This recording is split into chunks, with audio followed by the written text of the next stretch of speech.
মাশাআল্লাহ, জাযাকাল্লাহ খায়ের মাহমুদকে। আমরা সবাই মাহমুদকে চিনি কিনা? আমাদের মোহতারাম এই শহীদ ভাইয়ের ছেলে।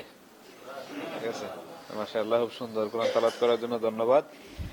সম্মানিত উপস্থিতি, এ পর্যায়ে সভাপতির শুভেচ্ছা বক্তব্য পেশ করার জন্য অনুরোধ করছি উনাইদা শহরের সম্মানিত সভাপতি মোহতারাম খলিলুর রহমান ভাইকে অনুরোধ করছি সভাপতির স্বাগত বক্তব্য পেশ করার জন্য।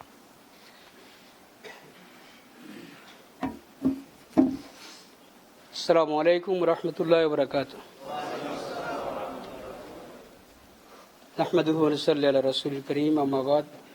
আউযু বিল্লাহি মিনাশ শাইতানির রাজীম, বিসমিল্লাহির রহমানির রহিম।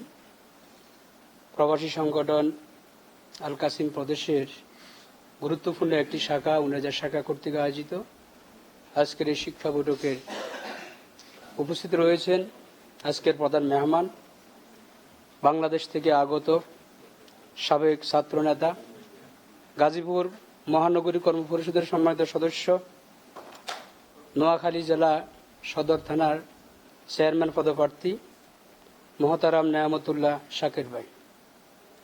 আমাদের মাঝে উপস্থিত রয়েছেন প্রিয় রাহবার, আল কাসিম প্রদেশের সম্মানিত সভাপতি হযরত মাওলানা মুয়াজ্জিদ্দিন মুরাদ ভাই, আজকের এই প্রোগ্রামের সম্মানিত ভাই পরিচালক তথা উনাজা শাখার সম্মানিত সহসভাপতি, উনাজা শাখার সেক্রেটারি, উনাজা শাখার কোন পরিষদের সদস্য, পরামর্শ সভার সদস্য, এলাকা দায়িত্বশীল, বিভিন্ন বিভাগীয় দায়িত্বশীল, উপশাখার দায়িত্বশীল প্রিয় ভাইরা, শুকরিয়া আদায় করি আল্লাহ সুবহানাহু ওয়া তাআলার দরবারে যে রব্বুল আলামিন আমাদেরকে আজকে আমাদের অক্লান্ত পরিশ্রম ডিউটির পরে যে সময়টুকু আমাদের রেস্ট করার সময়, এই সময়টুকু আমরা ত্যাগ করি আল্লাহ সুবহানাহু ওয়া তাআলার জমিনে তার দ্বীনকে বাস্তবায়ন করার জন্য এবং বাংলাদেশ জামাত ইসলামের প্রবাসী সংগঠনের আজকের এই কর্মসূচি বাস্তবায়ন করার জন্য আমরা যারা উপস্থিত হয়েছি, আমরা আরেকবার শুকরিয়া আদায় করি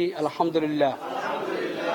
প্রিয় ভাইরা, আসলে আমাদের সপ্তাহের মাঝামাঝি আমাদের প্রোগ্রামগুলো হয় না। আমরা বেশিরভাগ প্রোগ্রামগুলো করি বৃহস্পতিবার অথবা শুক্রবার, কারণ আমরা এই সময় একটু ছুটি পাই, ঠিক না?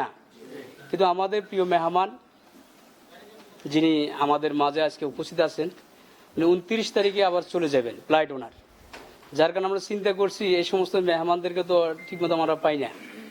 মক্কা মদিনা যারা আছেন তাদের ভাগ্য ভালো, তারা সব সময় পায়, বাইরেও উমরা করার জন্য আসেন, কিন্তু আমরা আল কাসিম এমন একটা অজপরে পড়ে আছি যে আমরা এই সমস্ত মেহমানদেরকে আমরা পাই না। এইবার আমরা পাইছি ওনাকে। আমরা আগে আমাদের প্রদেশ সভাপতির বলছি যে আমাদেরকে অন্তত এই নেয়ামত থেকে মাহরুম করবেন না।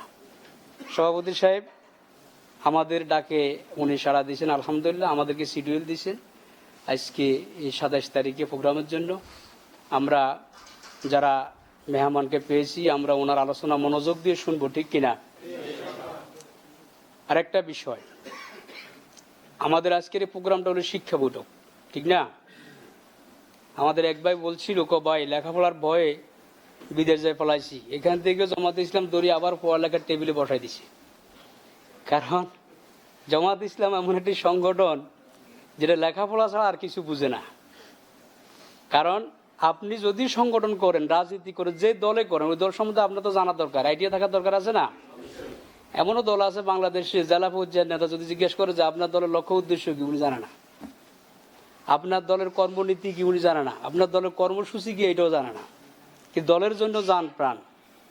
এরকম দল করার চেয়ে যে সমস্ত দলের কর্মসূচি, কর্মনীতি আছে, আদর্শ আছে, ইসলাম আছে, এই দলগুলো করা ঠিক ভালো না আমাদের পক্ষে? প্রিয় ভাইরা, আমরা সত্যের সাক্ষ্য হব। কিসের সাক্ষ্য? সত্যের সাক্ষ্য।